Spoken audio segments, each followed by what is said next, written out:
Hello everyone and welcome to another episode of 5 Minute Chronicles. My name is Ilya and I'll be narrating the story today for you. Today's story is called A Sum of Our Parts and is written by Rowan, whom you can find at rowan.tumblr.com. If you're interested in more of her work, she writes a variety of different fantasy aspects with some horror with her many different original characters. So if this story is one that you enjoy, feel free to continue to read her work at that Tumblr specified.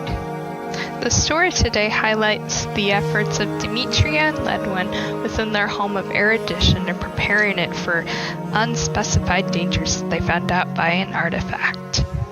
So without further ado, the sum of our parts.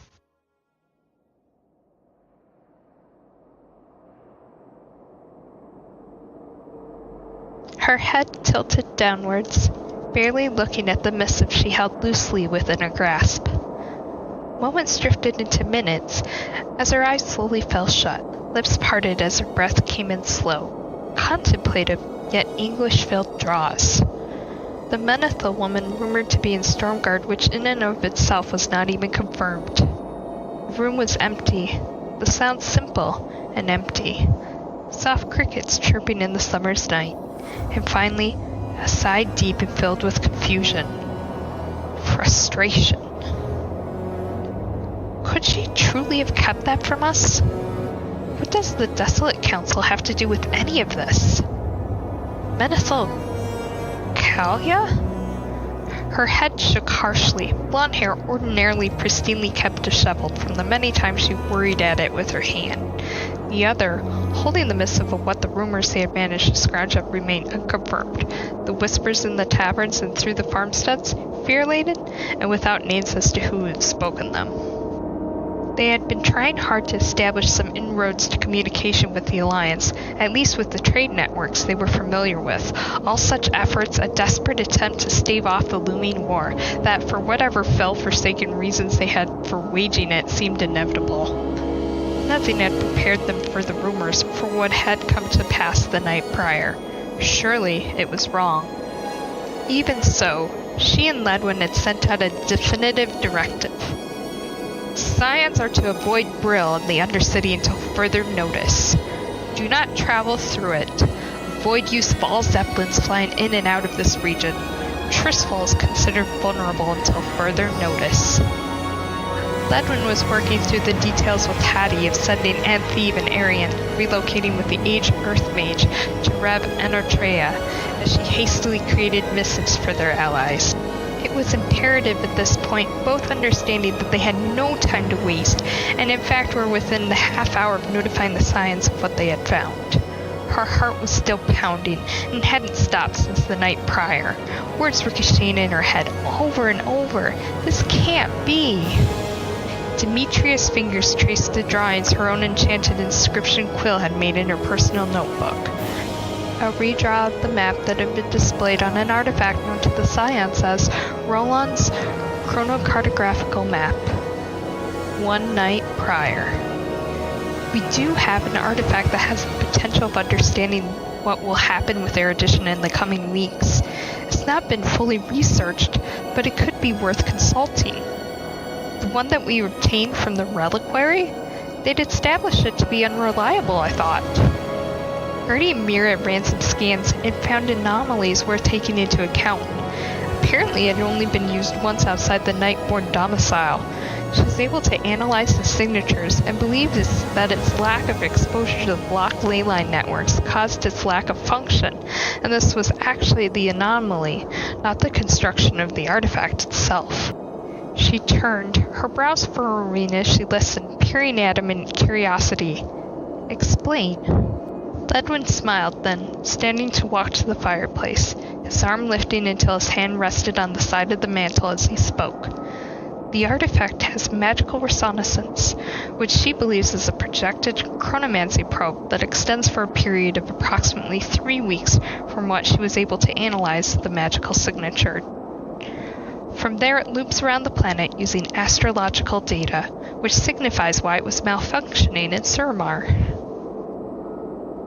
He turned to look at her, and added with a thoughtful, if not slightly sheepish smile, and sighed, one in which said he knew she'd understand. She sent a recommendation that the files of this particular artifact be reopened prior to the revelry.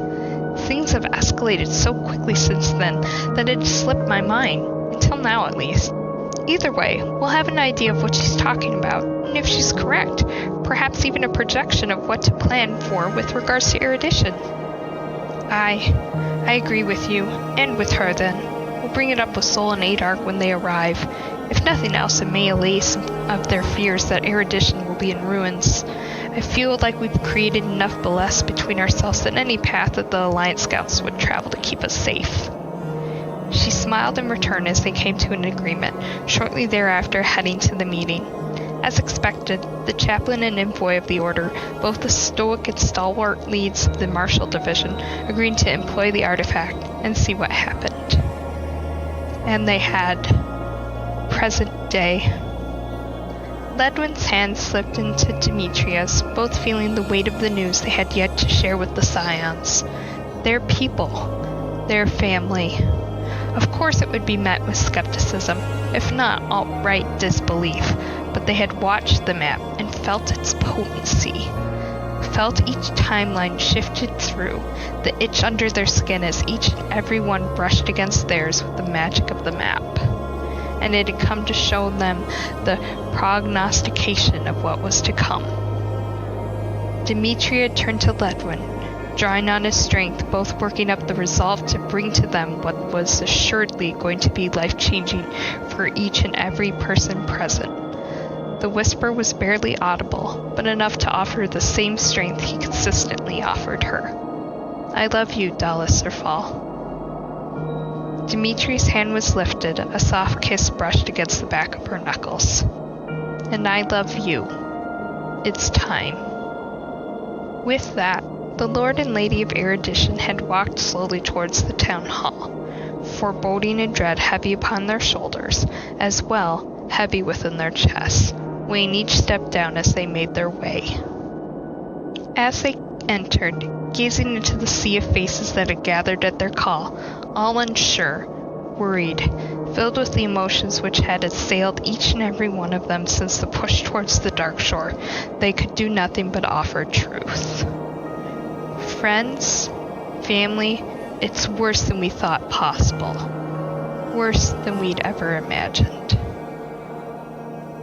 With that closes out the end of our story. I want to thank Rowan again for allowing us to run this piece, and thank you again for everyone for listening. We're going to leave the last few minutes here to link a musical score to help everyone either relax or get their own creative juices going to make a story of their own.